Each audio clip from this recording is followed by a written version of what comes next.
authenticity, generosity at approachable, mga katangian ng Kim Pao na isiniwalat ng mga kasamahan.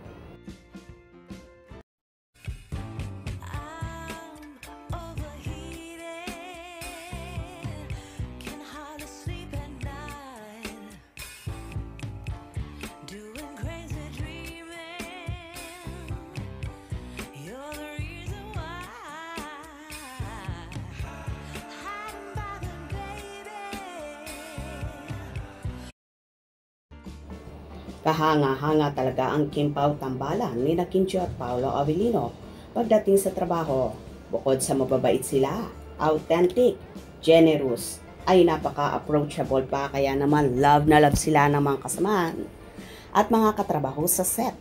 Bukod pa dyan, bonggacious magpakain itong love team na ito.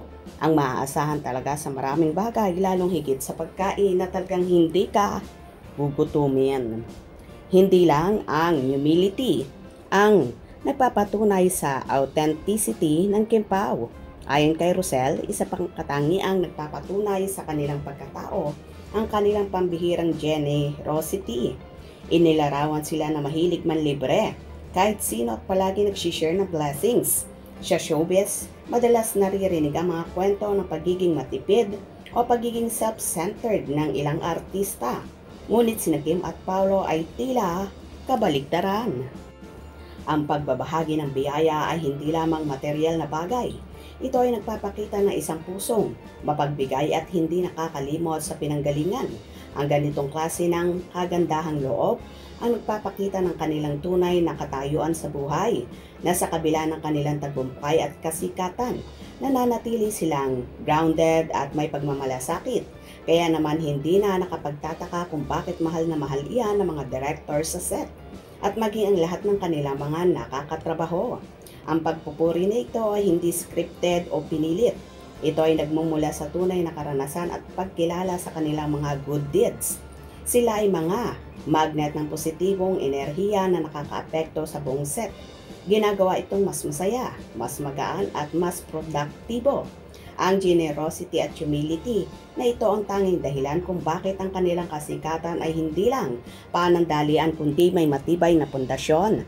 Ang pinakamalaking puntong tinutukoy ng testimony ni Rosel ay ang pagpapatahimik sa mga haters at bashers. Matatandaan na madalas batikusin ang Kim Pao ng mga nagdududa ng kanilang pagiging sweet at close ay ganyan lang daw sila sa kamera. O, ang mas malala pa, sinasabihan lang ni Pao si Kim sa mga pakikipag-usap sa public. Ang mga komento na ito ay masakit para sa mga fans at nagbibigay ng negatibong impression sa love team. Ngunit ayon mismo sa taong nakakatrabaho nila, ang lahat ng iyon ay walang katotohanan. Si Rosel ang nagbigay ng patunay na ang nakikita sa kamera ay totoo at ang kanilang chemistry ay hindi lamang acting. Ang mga taong nakakatrabaho nila ang nakakaalam at nakakakita kung paano sila kasolid or kung gaano sila kasolid. Ito ay isang matibay na pader laban sa mga bashers na tanging negatibong side lamang ang nakikita. Tila ang mga haters ay palaging kumakapit sa mga maling kilos ni Kim at Pao na minsan ay nakaka-stress na. Para sa mga fans na patuloy na pagsuporta at pagmamahal ng mga kaibigan at co-workers ni Kim Pao ang sapat na dahilan para patuloy silang pagkatiwalaan. Nawawala ang stress at sakit na dulot ng mga bashers kapag ipinapakita ng Kim Pao kung gaano sila kasaya kapag magkasama. Ang tunay na bonds na ito na nakikita ng mga taong literary kasama nila araw-araw ay mas matimbang kaysa libo-libo negatibong komento sa social media. Ang Kim Pao ay hindi lamang isang love team, sila ay isang support system na may malalim at totoong ugnayan.